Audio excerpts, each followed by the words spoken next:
लो जी नाजरीन हाजरीन सुन लो मेरी गल ते गड्डी पई दे चल तुहाडा अपना दोस्त तुहाडा अपना होस्ट रजा शुरली ते अज दे इस प्रोग्राम दे विच तुहाडे लई एक ऐसा जोड़ा ऐसा कपल लेके आया जेड़े के मियां बीवी ने ते आओ उन्हां नाल गल्लां करदे हैं ते उन्हां दा भरपूर इस्तकबाल करो भरपूर ताड़ियां दे नाल लड़ाका फैमिली। मैं तो तंग आ गया तेरे रोज दी किल किल तो।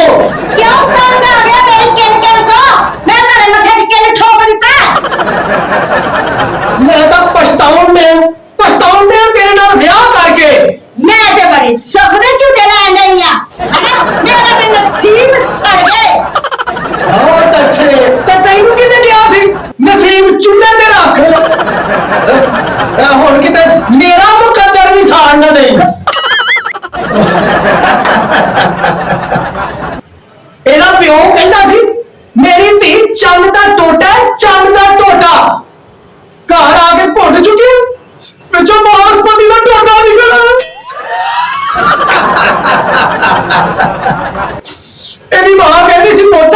ਮੇਰੀ ਧੀ ਤੇਰੇ ਘਰ ਜਾਏਗੀ ਲਹਿਰਾਂ ਬਹਿਰਾਂ ਹੋ ਜਾਣਗੀਆਂ ਲਹਿਰਾਂ ਬਹਿਰਾਂ ਵਿਆਹ ਕੇ ਲਿਆਂਦਾ ਉਸੇ ਦਿਨ ਨੇ ਸਾਡੇ ਟੀਵੀ ਤੇ ਲਹਿਰਾਂ ਹੀ ਲਹਿਰਾਂ ਆਉਂਦੀਆਂ।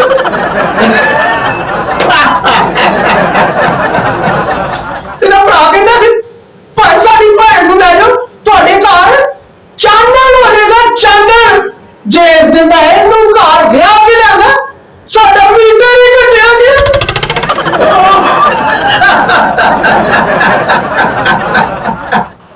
झूठे जमाने दिया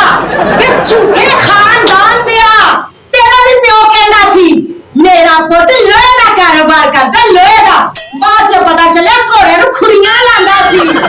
ਤੇਰੀ ਮਾਂ ਵੀ ਕਹਿੰਦੀ ਸੀ ਮੇਰਾ ਪੁੱਤ ਸ਼ੂਗਰ ਦਾ ਕਾਰੋਬਾਰ ਕਰਦਾ ਸ਼ੂਗਰ ਦਾ ਬਾਅਦ ਚ ਪਤਾ ਚੱਲਿਆ ਸਾਈਕਲ ਤੇ ਲਿਆ 6 ਵੇਚਦਾ ਸੀ।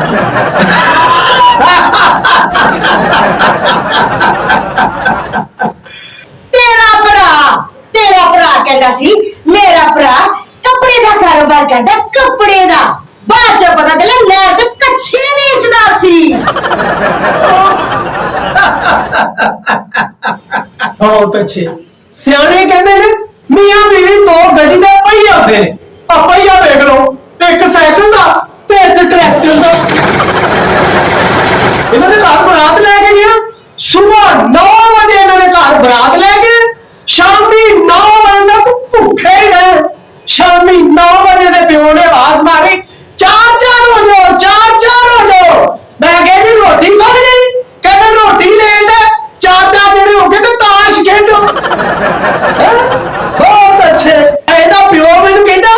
ਪੁੱਤ ਜੇ ਇਹਦੇ ਵਿੱਚ ਟਰੱਕ ਸਮਾਨ ਦਾ ਦਿੱਤਾ ਟਰੱਕ ਮੈਂ ਪਿੱਛੇ ਮੁੜ ਕੇ ਵੇਖਿਆ ਇੱਕ ਟਰੱਕ ਆ ਗਿਆ ਸੀ ਸਾਡੀ ਗਲੀ ਚ ਰੇਤ ਲਾ ਕੇ ਵਾਪਸ ਚਲਾ ਗਿਆ। ਤੇਰਾ ਭੇੜਾ ਤਾਂ ਭਾਵੇਂ ਜਦੋਂ ਦਾ ਇਹਨੂੰ ਮੈਂ ਵਿਆਹ ਕੇ ਲਿਆਂਦਾ ਇੱਕ ਦਿਨ ਛੱਤ ਤੇ ਚੜੀ सारे मोहल्ले वाले मैनू मुबारक देन लग पै कहते मुबारक होवे ए नवा गीजर लवाया जी तेरा बेड़ा गर्क हो जाए। एक दावत गई मेरे नाल उन्होंने ये अगे 150 रोटी रखती उन्होंने लड़न लग पई कहती तुसी मैनू डंगर समझिया 150 रोटी मेरे अगे रखती जे हैं औंतरियां 2 रोटियां चुक लो। बस कर दे पटर पटर पटर पटर बोली जा रहा पटर पटर पटर पटर बोली जा रहे ना मैं कुत्ता हूं नहीं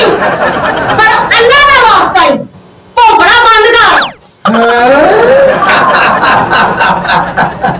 सवेरे सवेरे उठदे ही ने बड़ी लड़ाई वाला मूड हुंदा तेरा शाम नूं बड़ा मूड ठीक हुंदा तेरा शाम ਨੂੰ ਮੇਰਾ मूड ठीक होना ਤੁਸੀਂ ਮੈਨੂੰ ਬਾਹਰ ਫਿਰਨ ਤੋਂ ਮਾਸੀ ਜੀ ਲੈ ਕੇ ਜਾਣਾ ਹੁੰਦਾ।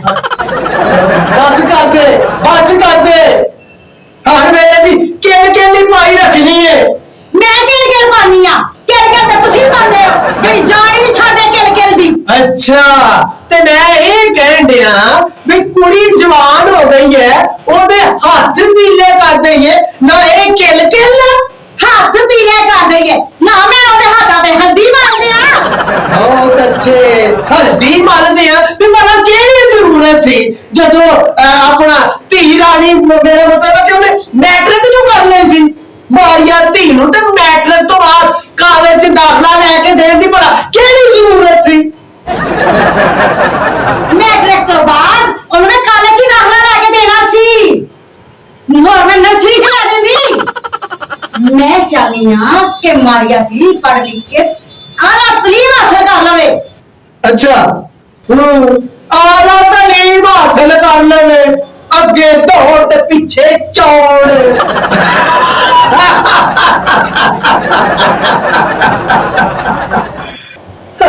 ਉਹ ਮਾਰੀਆ ਦੀ ਚੰਗੀ ਭਲੀ ਪੜ੍ਹਨਾ ਲਿਖਣਾ ਜਾਣ ਗਈ ਹੈ ਬਹੁਤ ਅੱਛੇ ਤੇ ਜਵਾਨ ਜਹਾਨ ਓਏ ਉਹਦਾ ਵਿਆਹ ਕਰ ਦਈਏ ਉਹਦੀ ਟਾਈਮ ਨਾਲ ਸ਼ਾਦੀ ਕਰ ਦਈਏ ਵੈਰੀ ਗੁੱਡ ਵੇ ਪੜਿਆ ਲਿਖਿਆ ਬੇਵਕੂਫਾ ਤਲੀਮ ਔਰਤ ਦਾ ਸੇਵਰ ਹੁੰਦਾ ਹੈ ਤੇ ਸਿਆਣੇ ਕਹਿੰਦੇ ਨੇ ਕਿ ਇੱਕ ਔਰਤ ਪੜ੍ਹ ਲਿਖ ਜਾਵੇ ਤੇ ਪੂਰਾ ਖਾਨਦਾਨ ਪੜ੍ਹ ਲਿਖ ਜਾਂਦਾ ਹੈ ਤੇ ਜਦੋਂ ਪੂਰੇ ਖਾਨਦਾਨ ਪੜ੍ਹ ਲਿਖ ਜਾਣ ਉਦੋਂ ਪੂਰਾ ਮਾਸ਼ਰਾ ਪੜ੍ਹ ਲਿਖ ਜਾਂਦਾ ਹੈ ਤੇ ਤੂੰ ਕੀ ਦਿੱਤਾ ਪੜ੍ਹ ਲਿਖ ਕੇ ਮੁਆਸ਼ਰੇ ਨੂੰ ਖਾ ਲਿਆ ਪਕਾ ਲਿਆ ਤੇ ਸੌ ਗਏ ਖਾ ਲਿਆ ਪਕਾ ਲਿਆ ਤੇ ਸੌ ਗਏ ਉਹ ਜੇ ਮੁਆਸ਼ਰੇ ਨੂੰ ਕੁਝ ਦੇਣਾ ਚਾਹਨੀ ਹੈ ਨਾ ਹਾਂ ਤੇ ਆਪਣੀ ਸੋਚ ਚੰਗੀ ਰੱਖ ਉਹ ਤੇ ਤੁਹਾਡੀ ਗੱਲ ਠੀਕ ਹੈ ਤੇ ਮੇਰਾ ਮਤਲਬ ਹੈ ਕਿ ਮਾਰੀਆ ਦੀ ਪੜ੍ਹ ਲਿਖ ਜਾਏਗੀ ਵੱਡੀ ਅਫਸਰ ਲੱਗ ਜਾਏਗੀ ਤੇ ਜੇ ਅਫਸਰ ਲੱਗ ਜਾਏਗੀ ਤੇ ਫਿਰ ਅਸੀਂ ਅਮੀਰ ਹੋ ਜਾਾਂਗੇ ਬਹੁਤ ਅੱਛੇ ਉਹ ਧੀਆਂ ਪੁੱਤਰਾਂ ਨੂੰ ਵੱਡਾ ਅਫਸਰ ਬਣਨ ਵਾਸਤੇ ਨਹੀਂ ਪੜਾਈਦਾ ਬਲਕਿ ਉਹਨਾਂ ਨੂੰ ਇਸ ਵਾਸਤੇ ਪੜਾਈਦਾ ਹੈ ਕਿ ਉਹ ਇਲਮ ਹਾਸਲ ਕਰਕੇ ਤੇ ਉਹਦੇ ਤੇ ਅਮਲ ਕਰਨ ਤੂੰ ਤੇ ਚਾਹਨਾ ਹੈ ਕਿ ਮਾਰੀਆ ਦੀ ਵਾਂਗੂ ਇਸ ਮੁਲਕ 'ਚ ਇਲਮ ਦੀ ਕਮੀ ਰਵੇ ਉਹ ਮੁਲਕ ਦੇ ਵਿੱਚ ਇਲਮ ਦੀ ਕਮੀ ਨਹੀਂ ਹਾਂ ਜਿੰਨੀ ਇਲਮ ਤੇ ਅਮਲ ਕਰਨ ਦੀ ਕਮੀ ਹੈ ਅੱਛਾ ਉਹ ਇਲਮ ਭਾਵੇਂ ਥੋੜਾ ਹੋਵੇ ਉਹਦੇ ਤੇ ਅਮਲ ਕਰਨ ਤੇ ਜ਼ੋਰ ਦੇਣਾ ਚਾਹੀਦਾ ਹੈ ਸਿਆਣੇ ਕਹਿੰਦੇ ਨੇ ਕਿ ਇਲਮ ਅਮਲ ਤੋਂ ਬਗੈਰ ਕੁਫਰ ਹੈ ਬਸ ਕਰ ਦੇ ਇਹ ਗੱਲਾਂ ਨੂੰ ਮੈਨੂੰ ਇਹ ਗੱਲਾਂ ਤੇਰੀਆਂ ਜ਼ਹਿਰ ਲੱਗਦੀਆਂ ਨੇ ਬਹੁਤ ਅੱਛੇ ਤੇ ਹੁਣ ਮੂੰਹ ਚ ਚੀਨੀ ਪਾ ਕੇ ਬੋਲਿਆ ਕਰਾਂ ਤੇਰੇ ਨਾਲ ਭਲਿਆ ਲੋਕਾ ਬੰਦਾ ਪੜਿਆ ਲਿਖਿਆ ਹੋਵੇ ਉਹਨੂੰ ਆਪਣੇ ਹੱਕ ਹਕੂਕ ਦਾ ਪਤਾ ਲੱਗ ਜਾਂਦਾ ਹੈ ਪਰ ਇਲਮ ਤੇ ਅਮਲ ਕਰਨ ਦੇ ਨਾਲ ਆਪਣੇ ਫਰਾਇਜ਼ ਅਦਾ ਕਰਨ ਦਾ ਪਤਾ ਚੱਲਦਾ ਹੈ ਸਿਆਣੇ ਕਹਿੰਦੇ ਨੇ ਇੱਕ ਬੰਦੇ ਦਾ ਹੱਕ ਦੂਜੇ ਬੰਦੇ ਦਾ ਫਰਜ਼ ਹੁੰਦਾ ਹੈ ਤੇ ਦੂਜੇ ਬੰਦੇ ਦਾ ਹੱਕ ਪਹਿਲੇ ਬੰਦੇ ਦਾ ਫਰਜ਼ ਹੁੰਦਾ ਹੈ ਜੇ ਹਰ ਬੰਦਾ ਆਪਣਾ ਆਪਣਾ ਫਰਜ਼ ਅਦਾ ਕਰੇ ਤੇ ਹਰ ਬੰਦੇ ਨੂੰ ਆਪਣਾ ਹੱਕ ਆਪਣੇ ਆਪ ਹੀ ਮਿਲ ਜਾਏਗਾ ਓਏ ਮੁਆਸ਼ਰਾ ਇਲਮ ਹਾਸਲ ਕਰਨ ਨਾਲ ਅੱਛਾ ਨਹੀਂ ਹੁੰਦਾ ਇਲਮ ਹਾਸਲ ਕਰਕੇ ਉਹਦੇ ਤੇ ਅਮਲ ਕਰਨ ਨਾਲ ਮੁਆਸ਼ਰਾ ਅੱਛਾ ਹੁੰਦਾ ਹੈ ਤੇ ਇਲਮ ਕਹਿੰਦਾ ਹੈ ਹਮੇਸ਼ਾ ਸੱਚ ਬੋਲੋ ਪੂਰਾ ਤੋਲੋ ਇੱਕ ਦੂਜੇ ਦੇ ਨਾਲ ਇਖਲਾਕ ਪਿਆਰ ਨਾਲ ਪੇਸ਼ ਆਓ ਵੱਡਿਆਂ ਦਾ ਅਦਬ ਕਰੋ ਛੋਟਿਆਂ ਨਾਲ ਪਿਆਰ ਕਰੋ ਤੇ ਮਾਂ-ਬਾਪ ਦਾ ਅਦਬ ਕਰੋ ਮਾਂ-ਬਾਪ ਦਾ ਭਾਵੇਂ ਲੱਖ ਕਸੂਰ ਹੋਵੇ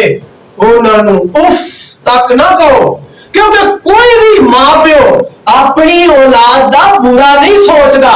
ਤੇ ਇਸ ਇਲਮ ਦਾ ਤੇ ਸਭ ਨੂੰ ਪਤਾ ਪਰ ਅਸੀਂ ਅਮਲ ਨਹੀਂ ਕਰਦੇ ਜੇ ਅਸੀਂ ਇਸ ਇਲਮ ਤੇ ਅਮਲ ਕਰੀਏ ਤੇ ਸਾਡਾ ਮੁਆਸ਼ਰਾ ਸਾਡਾ ਮੁਲਕ ਪਾਕਿਸਤਾਨ ਜੰਨਤ ਬਣ ਜਾਏਗਾ